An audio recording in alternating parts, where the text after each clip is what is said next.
दुनिया को इस्लामिक नहीं होने देंगे।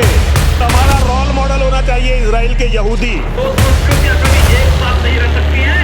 ये टकराव होगा, जरूर होगा। ये टकराव होगा। No Pakistan, no Bangladesh.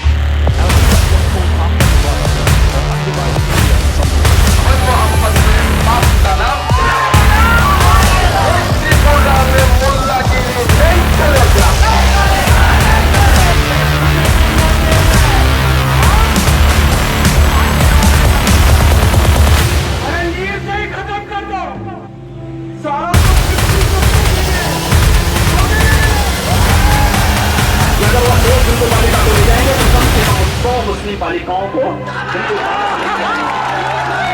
अगर एक हिंदू को मारेंगे तो 100 को हम भी सब एक धर्म युद्ध की तैयारी कर रहे हैं। हिंदू अलग संस्कृति है, मुस्लिम अलग संस्कृति है। दोनों एक साथ नहीं रह सकती। दो संस्कृतियां कभी एक साथ नहीं रह सकती हैं। ये टकराव होगा, जरूर होगा। पहले सारी मुसलमानी हुआ करती थी जो अपने पेट की आग बुझाने के लिए ये धंधा करती थी। तो मेरी किसी मुसलमान से पर्सनल दुश्मनी नहीं है, मेरी इस्लाम से दुश्मनी है। मेरी क्रिश्चियन से दुश्मनी नहीं है, मेरी क्रिश्चियनिटी से दुश्मनी है। उसने कहा शुक्रवार को नेशनल हाईवे बंद कर वहां नमाज पढ़ने की इजाजत दे देते। शुक्रवार को छुट्टी देने की भी हिमाकत करने की सोची थी इन्होंने। मित्रों, ये तुष्टीकरण और एपीसमेंट करने वाले, ये तुष्टीकरण और एपीसमेंट करने वाले कभी भी देवभूमि का काम नहीं। गद्दारों को गोली मारो, तू के गद्दारों को गोली मारो। सर गुड़गावा के अंदर नमाज होगी। दिनेश भारती अगली बार तलवार के साथ आपको दिखाई देगा।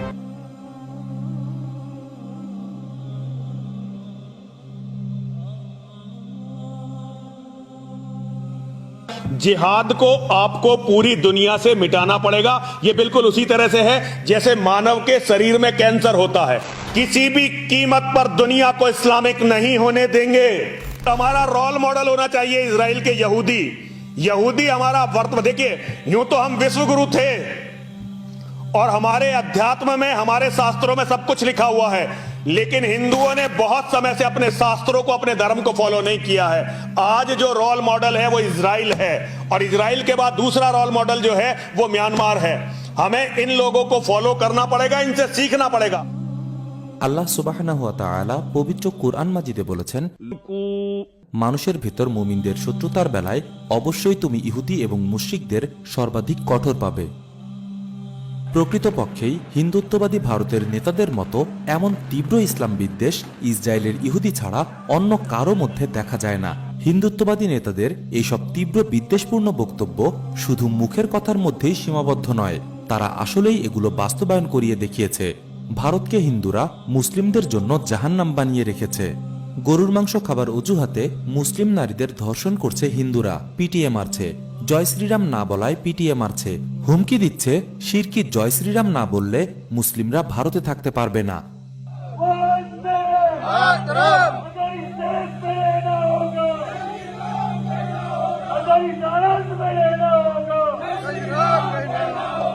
কথিত লাভ জিহাদের হাস্যকর অজুহাতে মুসলিমদের পুড়িয়ে মারার মতো ঘটনা ঘটাচ্ছে।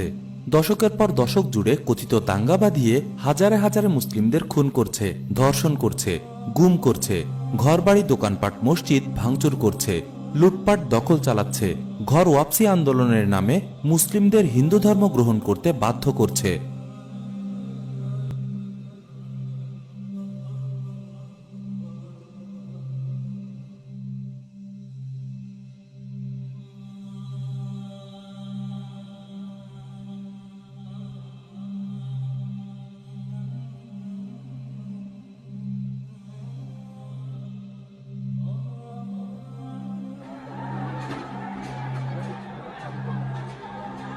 2021 সালের অক্টোবর মাসে ত্রিপুরার মুসলিমদের উপর নরক নামিয়ে আনে হিন্দুত্ববাদী ভারত।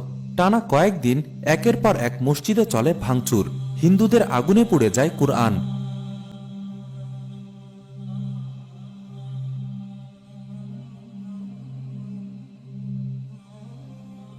মুসলিম নারীদের শ্লীলতাহানি করে হিন্দুরা।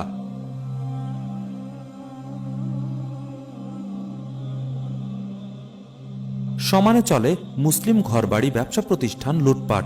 হিন্দুদের মিছিল থেকে ভেসে আসতে থাকে তীব্র ইসলাম বিদ্বেষী স্লোগান। মুসলিমদের হৃদয়ের স্পন্দন মোহাম্মদ সাল্লাল্লাহু আলাইহি ওয়াসাল্লামকে অবমাননা করে স্লোগান দেয় হিন্দুরা। मोहम्मद तेरे बाप का नाम, त्रिपुरा में मुल्लागिरी नहीं चलेगा। আর এই সবকিছু ঘটে ভারতীয় হিন্দুত্ববাদী সরকারের প্রত্যক্ষ তত্ত্বাবধানে। सुप्रीम कोर्ट की लॉयर्स की टीम अभी त्रिपुरा आई है और करीब 10,000 लोग रैली के रूप में यहाँ आए थे और उन्होंने मस्जिदों को नुकसान पहुंचाया और दुकानों में लूटपाट करी है। और सबसे खास बात यह है कि ये मुझे लगता है कि स्टेट स्पॉन्सर्ड रैली थी, जिसने ये माइनॉरिटी को निशाना बना के इनके ऊपर ये अटैक किया है कि ये स्टेट स्पॉन्सर्ड मुझे लगता है कि टेररिज्म की घटना को अंजाम दिया गया है यहाँ पे। और जिस तरीके से आग लगाई गई है और जिस तरह से पुलिस की मौजूदगी है वहाँ पे, वो ये बात साबित करती है कि सरकार का कहीं ना कहीं इस रैली को और विश्व हिंदू परिषद को समर्थन है। ত্রিপুরার ঘটনার কিছুদিন পূর্বেই আসামের মুসলিমদের ঘরবাড়ি অবৈধভাবে দখল করে নেয় ভারত সরকার, মসজিদ গুড়িয়ে দেয়।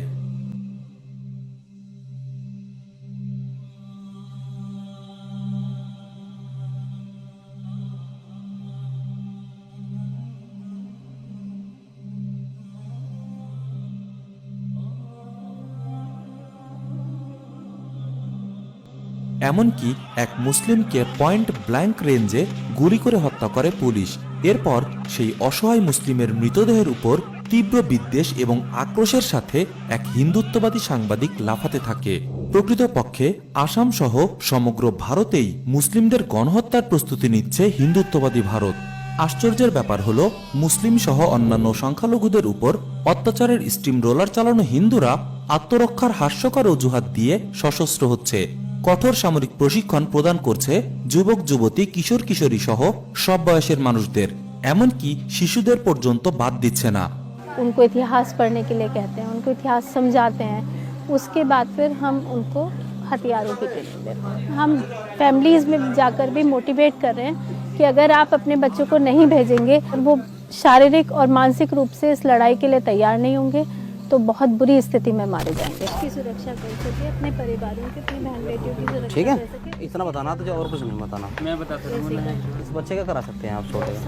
मुसलमान हमारे देश की लड़कियों को जिस तरीके से खराब कर रहे हैं, उनको बचाने के लिए हम उनकी रक्षा के लिए इस तलवार को चलाना सीख रहे हैं। ठीक है, अपनी बहनों की रक्षा के लिए इस तलवार को उठाना बहुत जरूरी है। अपनी बहनों के लिए तलवार को उठाना अच्छा है। हमने इसकी भी बच्चों को ट्रेनिंग दी है, इस्लामिक जिहादियों से लड़ते वक्त हम किस तरह अपना वेपन यूज़ करेंगे, निशाना किस तरह लेंगे, हम सब कुछ बच्चों को सिखाते हैं। हमें हिंदुस्तान में सिर्फ हिंदूवादी लोग चाहिए। हमें हिंदुस्तान में सिर्फ हिंदूवादी लोग चाहिए। মুসলিমদের উপর ক্রমাগত অত্যাচার এবং যুদ্ধের প্রস্তুতি থেকে ভারতের লক্ষ্য এবং উদ্দেশ্য খুব পরিষ্কারভাবে বোঝা যায়। তা হলো যে কোনো মূল্যে ভারতবর্ষকে মুসলিম শূন্য করা।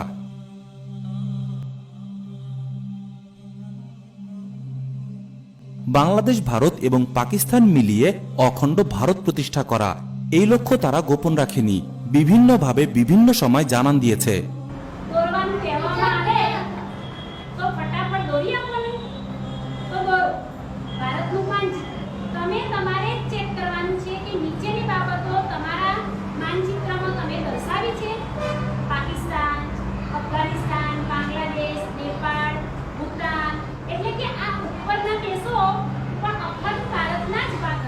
Many years ago, I had the opportunity to visit the RSS headquarters in Nagpur in India. And when I went there, I saw this massive map on the wall which showed India, but no Pakistan and no Bangladesh. And I believe that's what's called Akhand Bharat, undivided India in some circles, Hindu national circles. Is that what you want to see one day? India restored, undivided, Bangladesh, Pakistan gone from the map? The RSS still believes that one day these parts which have for historical reasons separated only 60 years ago will again through popular goodwill come together and Akhand Bharat will be created. Wow. The RSS believes in that. As an RSS member, I also hold on to that view. উপমহাদেশের জন্য ভারত এক বিস্ফোরা, যে কোনো মূল্যে সে চায় উপমহাদেশকে মুসলিম শূন্য করে রামরাজত্ব গড়ে তুলতে। ভারতীয়দের এই তীব্র ইসলাম বিদ্বেষ স্বাধীন দুই দেশ বাংলাদেশ ও পাকিস্তান দখল নেবার ক্রমাগত হুমকি, তীব্র সাম্প্রদায়িকতা ভারতের দালাল মিডিয়া আমাদের সামনে উপস্থাপন করে না। উল্টো দালাল মিডিয়া আর পাঁচাটা বুদ্ধিজীবী সেকুলার প্রগতিশীলরা ভারতকে সাম্প্রদায়িক সম্প্রীতি রক্ষার কাণ্ডারি হিসাবে উপস্থাপন করে। মুসলিমদের দেখানো হয় সাম্প্রদায়িক হিসাবে। জলজান্ত প্রমাণ পাওয়া গেল ত্রিপুরার ঘটনায়। ত্রিপুরার ঘটনার কিছুদিন পূর্বেই বাংলাদেশের হিন্দুদের ঘরবাড়ি মন্দিরে ভাঙচুর চালানো হয়। এই হামলা কোনো মতেই সাম্প্রদায়িক ছিল না, হিন্দুরা নিজেরাই এটা স্বীকার করে। এবং একই সঙ্গে আমরা জিজ্ঞেস করেছি ওইখানে সাধারণত এর সঙ্গে কোনো ওই যে টুপিওয়ালা হুজুর টুজুর যুক্ত আছে কিনা, এবং পূজারীরা যারা মহিলা থেকে আরম্ভ করে যারা আক্রান্ত তারা বলেছে না, এই টুপিওয়ালা হুজুর কিংবা যাদেরকে আমরা মৌলবাদী গোষ্ঠী হিসেবে চিহ্নিত করি মূলত তাদেরকে কিন্তু তারা করছে না, তাদের দিকে তীর নিক্ষেপ করছে না। তো সেই দিক দিয়ে আমার মনে হচ্ছে যে টোটালটাই পলিটিক্যাল। এবং বিভিন্ন তথ্য প্রমাণের আলোকে বিশেষজ্ঞরা অভিযোগের আঙুল তোলেন ভারতের দিকে। বাংলাদেশে অস্থিতিশীলতা তৈরি করার জন্য ভারতের কুখ্যাত গোয়েন্দা সংস্থা র দেশীয় দালালদের সহায়তায় হিন্দুদের মন্দির বাড়িঘরে হামলা চালিয়েছে, এমন ধারণা করেন বিভিন্ন বিশেষজ্ঞ এবং বিশ্লেষকরা।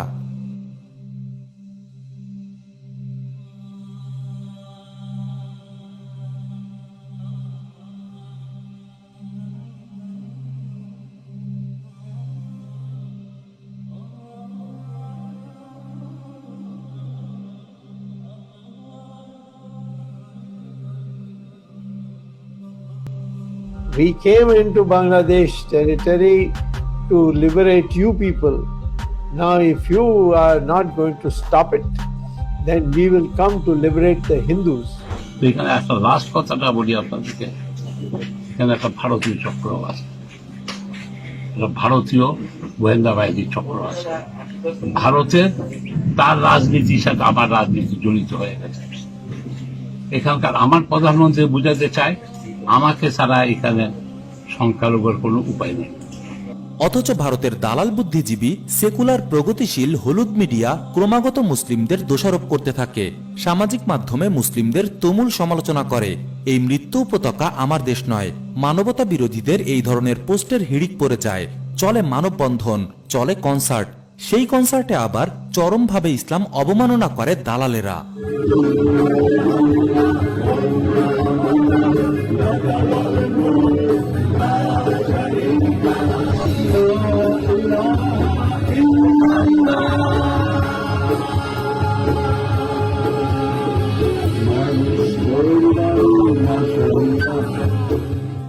জাতিসংঘ বাংলাদেশকে সতর্ক করে চিঠি দেয়। ভারতের ক্রমাগত হুমকির কথা তো বলাই বাহুল্য। অথচ ত্রিপুরার মুসলিমদের জন্য কোনো প্রতিবাদ নেই। মিডিয়া পাড়া বোবার ভান ধরে আছে। তথাকথিত মানবতাবাদীরা চোখ বন্ধ করে রেখেছে।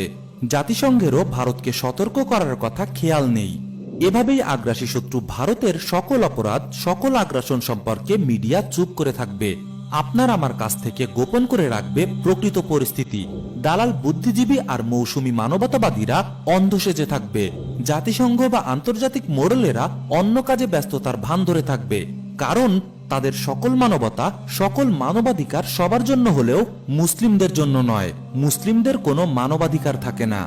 প্রিয় দর্শক, হলুদ মিডিয়া, মৌসুমী মানবতাবাদী আর দালালদের ফাঁপা বলিতে ভুলবেন না। অসাম্প্রদায়িকতা, সাম্প্রদায়িক সম্প্রীতি, মানবাধিকার এগুলো ছেলে ভোলানোর কথা। এগুলোতে তাদের কোনো বিশ্বাস নেই। এগুলো আমার আপনার মনোযোগ অন্যদিকে ঘুরিয়ে রেখে আমাদের কচু কাটা করার ফাঁদ। হিন্দুত্ববাদীরা ঠিকই প্রস্তুতি নিচ্ছে আসন্ন মহাসংঘাতের।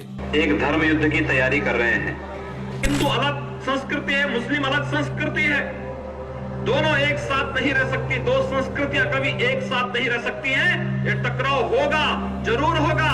ये टकराव होगा, जरूर होगा। ধেয়ে আসছে হিন্দুত্ববাদী আগ্রাসন, ধেয়ে আসছে এক মহাসংঘাত। এই সংঘাত থেকে পালিয়ে বাঁচার কোনো উপায় নেই। আপনি পালিয়ে বাঁচলেও সংঘাত ঠিকই আপনাকে খুঁজে নেবে। এই লড়াই স্পষ্ট, শত্রু প্রকাশ্য। লড়াইয়ের জন্য পুরোদমে প্রস্তুত তারা। আমি বা আপনি কি প্রস্তুত?